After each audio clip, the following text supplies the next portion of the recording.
Bom dia. Bom dia. Nós estamos no ar. Ai, ai. Bem especial, né, Gabriel? Não sei se todo mundo te conhece, mas para quem está te vendo a primeira vez, você é o Gabriel Recalde, né? É meu amigo, uma pessoa, né, que luta muito aí pelas coisas boas do mundo.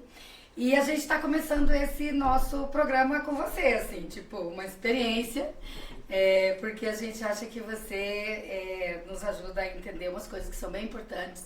E a gente quer usar esse espaço para conversar com as pessoas que têm contribuído para melhorar a vida de todo mundo, entendeu? Que pensa um pouco em todos, né? Que tem uma contribuição bacana. E hoje é um dia especial, que é o Dia dos Estudantes, né?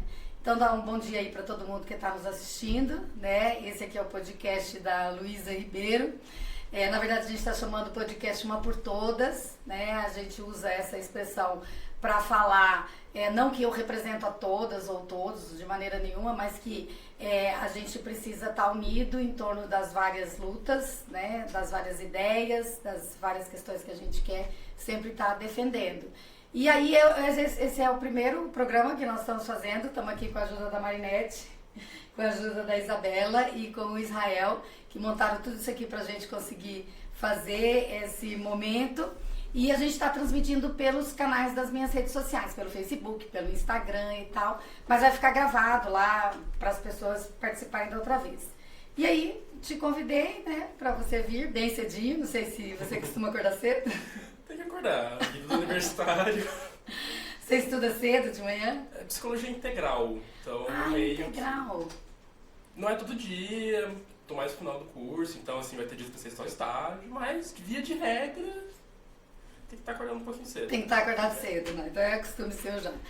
Hoje é dia do estudante e também é dia do advogado, né? Eu sou advogada, né, desde 94 e você é estudante. E é um estudante militante, né, das causas estudantis, do movimento estudantil. E é por isso que a gente quer usar esse espaço, esse programa hoje, para comemorar. E comemorando, refletir sobre o movimento estudantil, sobre a vida do estudante, sobre as oportunidades que o ensino dá para os brasileiros e para as brasileiras, né. Então a ideia é essa, é falar com você um pouco sobre isso. Que você é o presidente do DCE da Universidade Federal. Isso, a gente assumiu o mandato agora, mês passado. Esse começo, primeiro semestre foi mais o período de campanha, de eleição. Mas a gente conseguiu assumir agora a gestão do DCE, que já fazia algum tempo que não tinha eleição, né? O mandato do DCE era para ser um mandato anual, mas a gente estava sem eleições de DCE desde 2020. Então a gente teve que fazer uma militância, teve que fazer uma mobilização, principalmente dos centros acadêmicos lá da UF, tanto da capital quanto do interior. Daí a gente conseguiu tirar do papel essa eleição e agora a gente está limpando a casa, por assim dizer, nesse primeiro mês. Por quê? Tinha muita bagunça? Tinha muita bagunça. Tipo, física da sala, mas também porque como era para ser anual, já estava há 3 anos, acabaram se acumulando demandas que a própria gestão anterior não conseguia mais dar conta, porque o tempo foi passando, algumas pessoas foram desistindo no caminho. Então agora, esse primeiro mês, a gente está meio que colocando a casa em ordem para conseguir tocar as demandas assim mais direitinho. E é 1 ano de mandato, sempre? Sempre 1 ano de mandato. E ficaram esses 2, 3 anos sem renovar, por causa desse período do Bolsonaro, tem alguma influência ou não? Era pandemia, por que ficou sem organizar? Eu acho que foi uma conjunção de fatores, porque acho que o período da pandemia atrapalhou bastante, mas também, e daí eu não sei dizer muito ao certo o que aconteceu, mas muitas pessoas da gestão anterior elas foram saindo. E daí no final ficou só o antigo presidente. Então eu acho que ele sozinho também não conseguiu dar vazão, sabe, para conseguir puxar a eleição, mas a gente deu uma apertadinha nele também, daí acabou dando tudo certo. Chamou a eleição. E hoje é o Dia dos Estudantes. Como é que é a vida do estudante hoje em dia aqui no Brasil? Porque assim, eu fui estudante, fui até militante do movimento secundarista estudantil. Quem é mais velho que está assistindo a gente vai lembrar da Unidade, né? Então a gente se articulava em torno de um movimento que se chamava Unidade, vinculado ao pessoal do Partido Comunista Brasileiro. Naquela época a gente tinha bastante influência no movimento estudantil. Mas sempre foi difícil, né? Porque assim, as universidades sempre foram um espaço de muita reflexão e tal, mas também é onde a repressão chega primeiro, né? Sim. E aí a gente tinha passado um período do período militar, né? Desse golpe militar que a gente teve em 64 e depois até, né, a abertura em 80, 88, que foi a Constituição. Então esse período foi um período que eu meio que sofria a influência. E daí quando a gente veio para o movimento estudantil, que já foi nos anos 80 e tal, a gente tinha dificuldade de fazer, né, organizar a luta e tal. E como que é hoje? Assim, acho que hoje, falando um pouco mais de Campo Grande, até porque acho que a realidade do estudante, assim, né, seja secundarista, seja no ensino superior, é muito amplo. Mas, assim, falando a nível mais, assim, estudante de Campo Grande e da UFMS, nesse momento a gente está passando por um espaço de reconstrução do movimento estudantil universitário.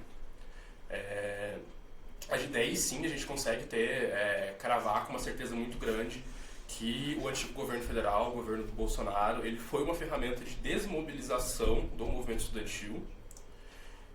E a pandemia também contribuiu muito para essa desmobilização, porque a partir do momento que a gente ficou em casa sem estar tendo a oportunidade de estar militando presencialmente, isso acabou também dando uma desmobilizada. Então agora, apesar de tudo que a gente passou, de pessoas que a gente perdeu, da desmobilização, a gente está num movimento de reconstrução. Uhum. Pelo menos aqui dentro da UFMS, a gente está reabrindo novos centros acadêmicos que foram desativados ao longo dos anos, conseguimos puxar de volta a eleição do DCE.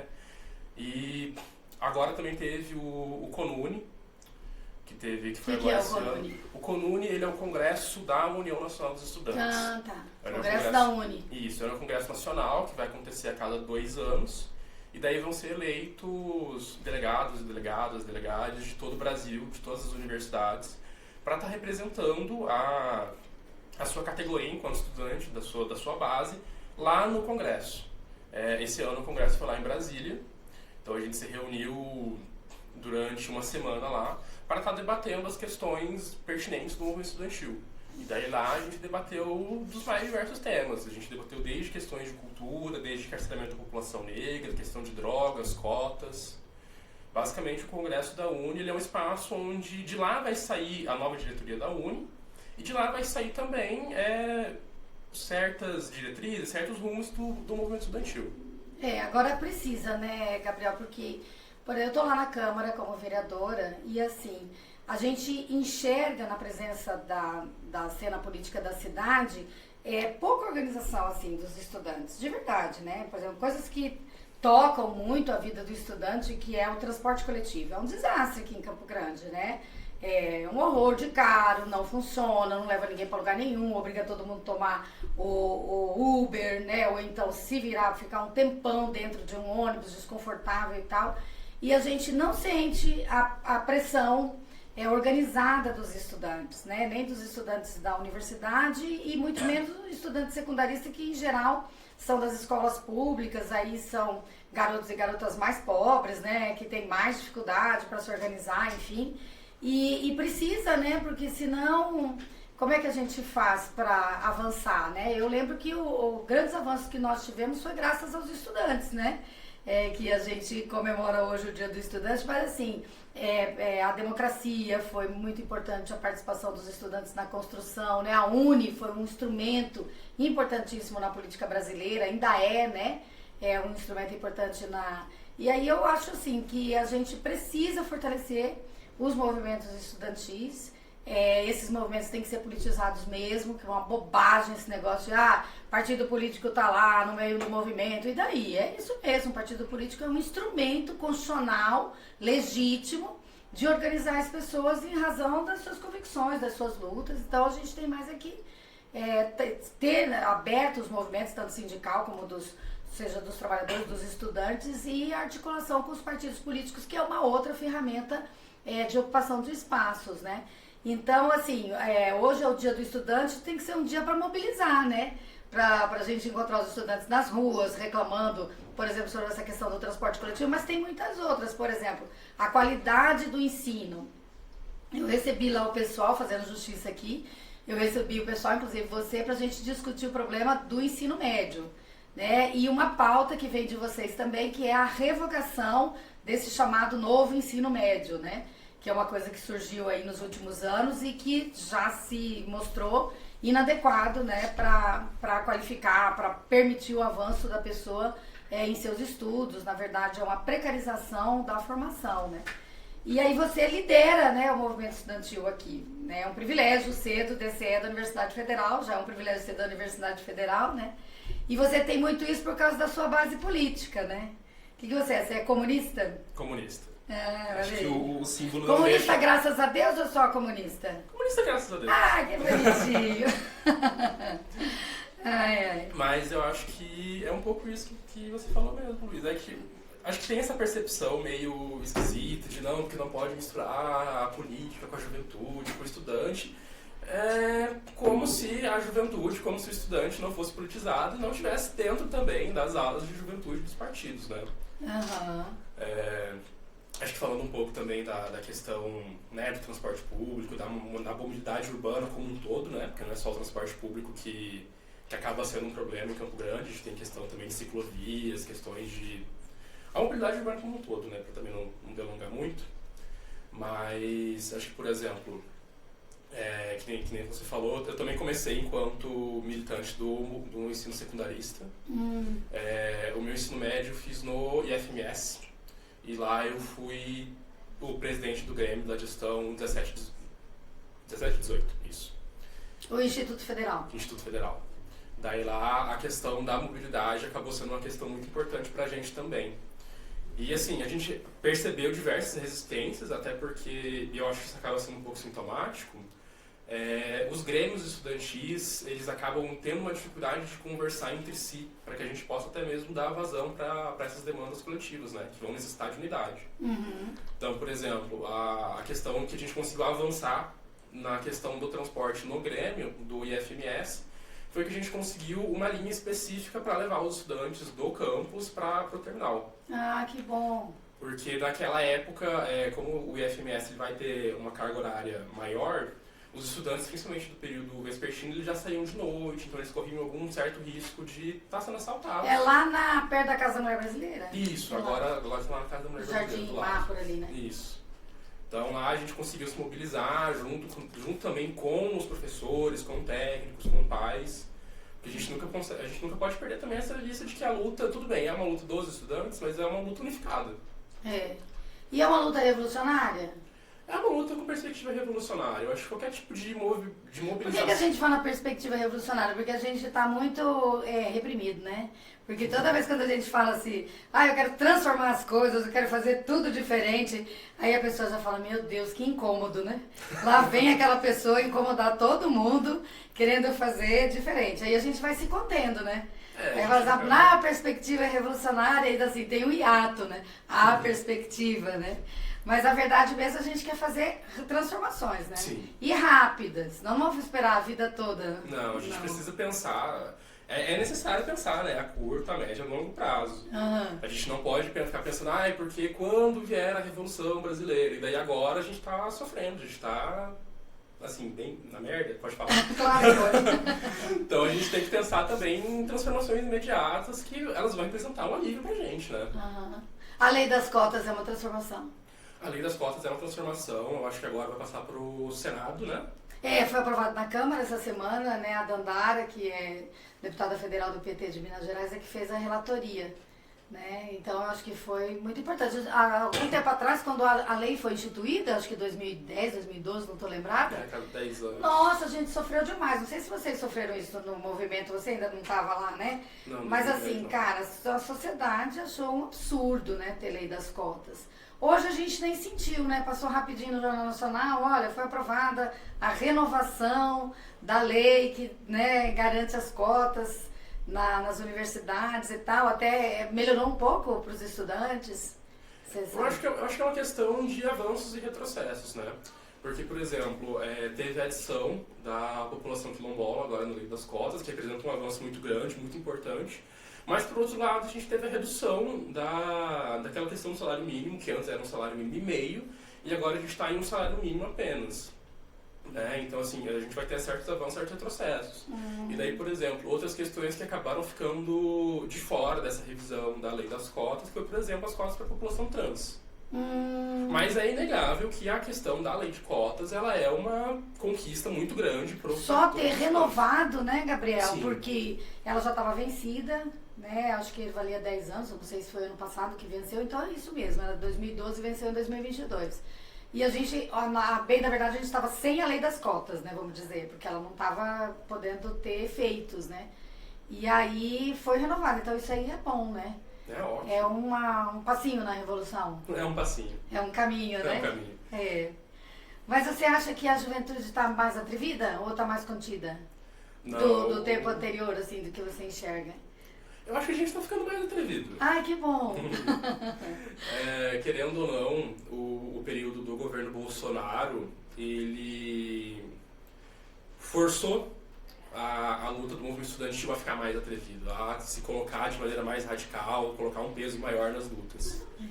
Então, o motivo foi ruim, né? A gente não queria estar tendo que estar fazendo isso.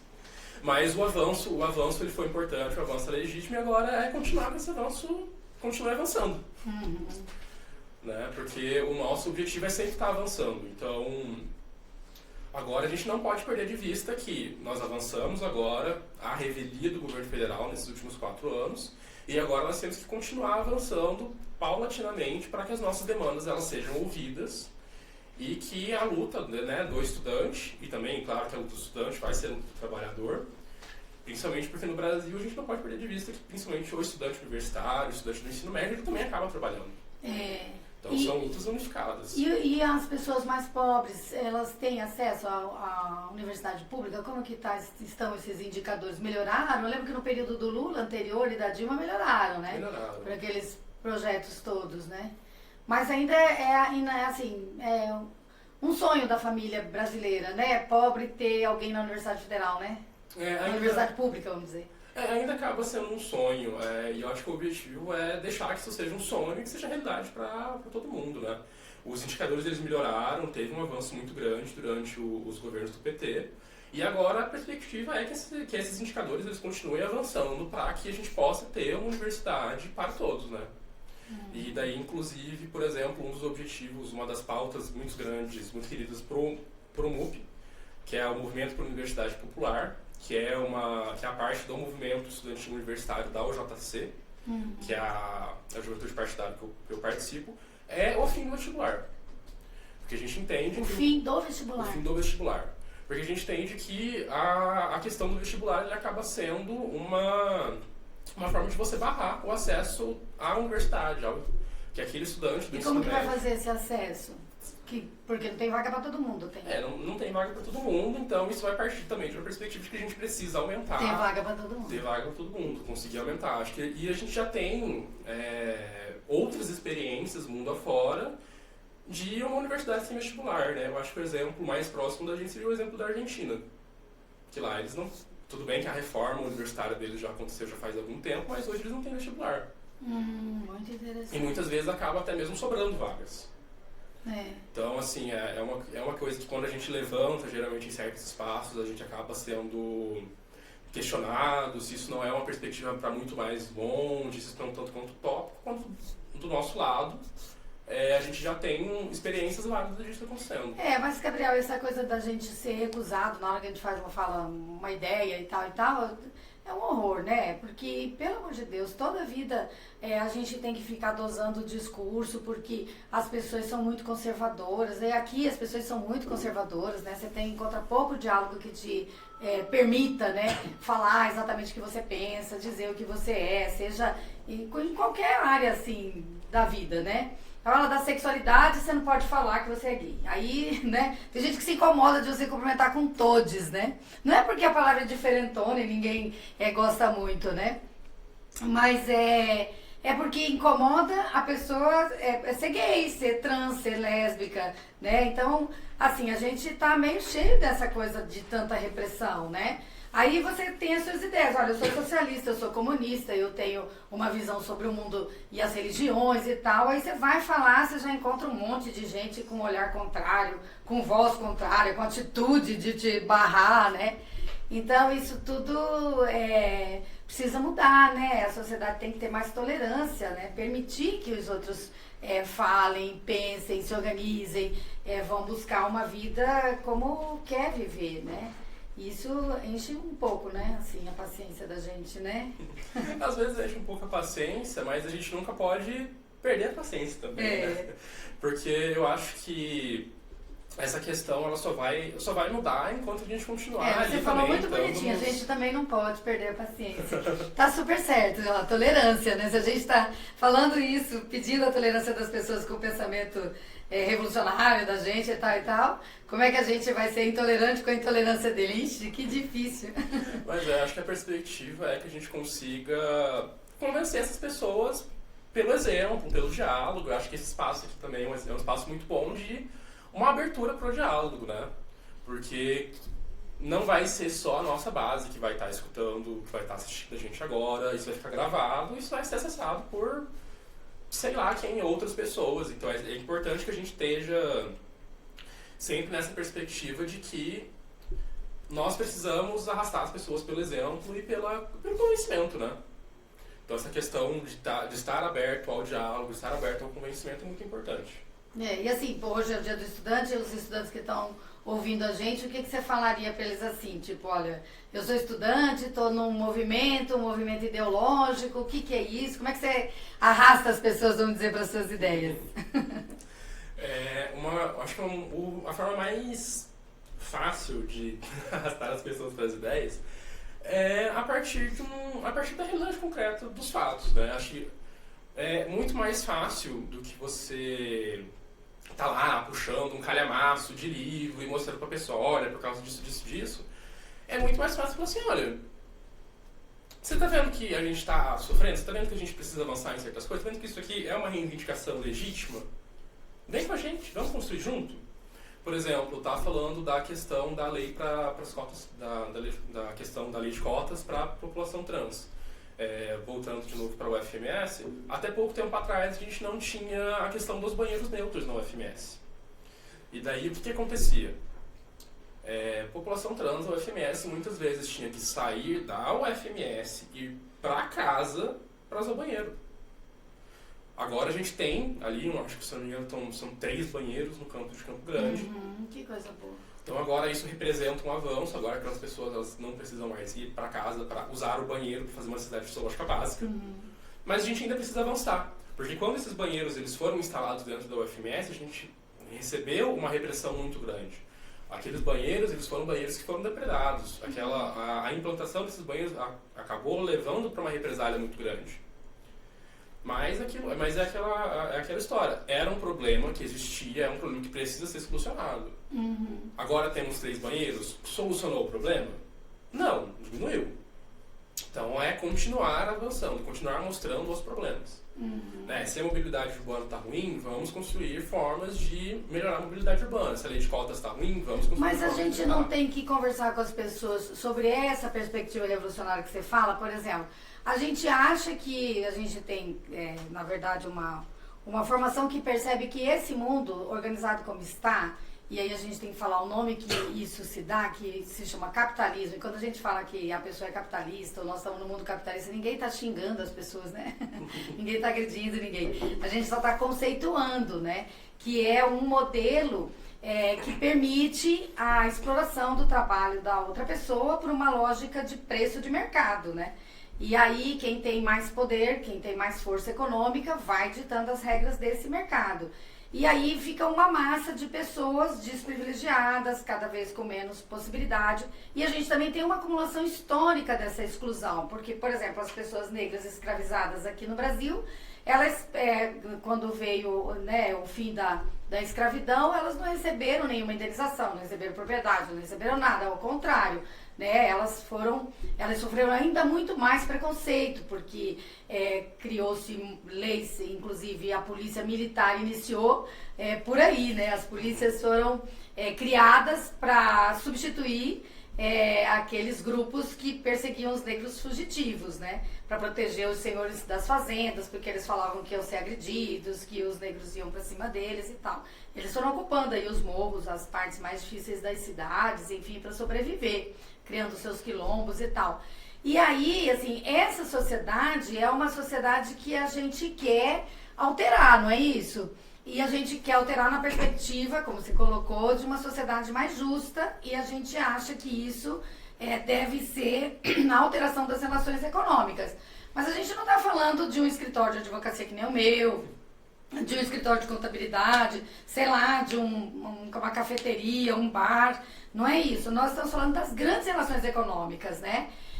E o que a gente acha é que precisamos fazer essa transformação na perspectiva do socialismo, né? É por isso que a gente, você está se organizando lá na Juventude Comunista, né? Que também é uma maneira de pensar um novo mundo, né?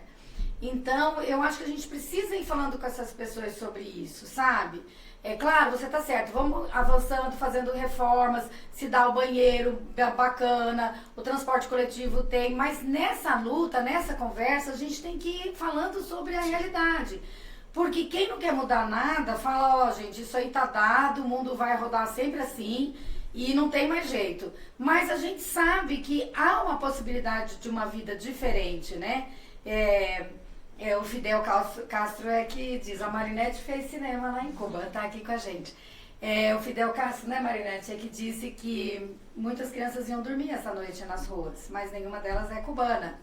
Para dizer que o socialismo é um sistema, né, que na verdade não vai acolher essas desumanidades, que vai repartir melhor a riqueza produzida por todos. Então eu acho que a gente tem que ir falando para as pessoas sobre isso, entendeu? Você conhece a Sabrina Fernandes? Conheço. Então, ela até desmanchou o canal agora, né? Não sei como que a gente está para acessar ela agora. Mas é isso, acho que a gente tem que começar a falar sobre o socialismo, sobre essa perspectiva, né, de transformação, em todos os lugares, em todos os momentos, sem medo, sabe? Enfrentar que a gente tem um país democrático, que a gente tem o direito de falar e pensar como quiser, né? Mas não, eu acho que é isso mesmo. Claro, a gente tem essa certa atenção, né, para essas lutas do cotidiano, mas é que nem você falou, a gente não pode deixar também de falar, né? Estamos aqui também na luta para a Revolução Brasileira, estamos aqui na luta para a construção do socialismo brasileiro. E isso é uma coisa que assusta, né? Muitas vezes a gente chega e fala isso e se assusta. Mas é isso mesmo, a gente tem que falar, porque enquanto a gente não falar isso, falar todo dia, falar em todos os espaços que a gente está construindo, isso vai continuar assustando. Mas, Gabriel, assusta porque alguém colocou organizadamente na ideia das pessoas que o socialismo é mal, que o comunismo é mal, entendeu? Que a gente não é gente que se preze, né? Na verdade é isso, a nossa tarefa é o contrário, é romper, né, com esse anticomunismo, esse antissocialismo que né, essa ideologia dominante vai pregando por aí. Eu acho que essa é a tarefa, e especialmente dos estudantes. É um debate, é uma questão de a gente estar debatendo também na ideologia, né? Porque esse anticomunismo, esse comunismo que tem esse anti é uma vulgata, né? Não as pessoas, elas muitas vezes... Né, da ideologia dominante, elas vão falar que qualquer coisa que desagrada a elas é o comunismo, é o socialismo, que aquilo lá. Eles fazem um espantalho e batem nesse espantalho até a morte, enquanto a gente tá lá, tipo, não é isso, é isso aqui. E daí, muitas vezes, quando a gente mostra, é isso aqui, muitas vezes a pessoa, ela realmente não começa até mesmo a concordar com a gente, né? E isso é uma questão que a gente vai estar paulatinamente pautando dentro do DCE, dentro dos centros acadêmicos que a gente trabalha, e também fora da universidade, né? Uhum. Porque, por exemplo, hoje nós estamos no DCE, mas hoje também nós estamos em outros espaços, também estamos na cultura, também estamos no movimento dos bairros. Hoje, no final da tarde, vai ter um ato de rua em alusão ao Dia do Estudante. Olha, que legal! Que horas e aonde? Vai ser 4h30, agora eu não lembro se é na Praça do Rádio... nesse praça aqui da Afonso Pena, uma das duas. Do rádio, deve ser, que é maior, né? A concentração vai ser 4h30 e a gente vai sair às 5 horas. Ah, que legal. E a pauta principal qual que é?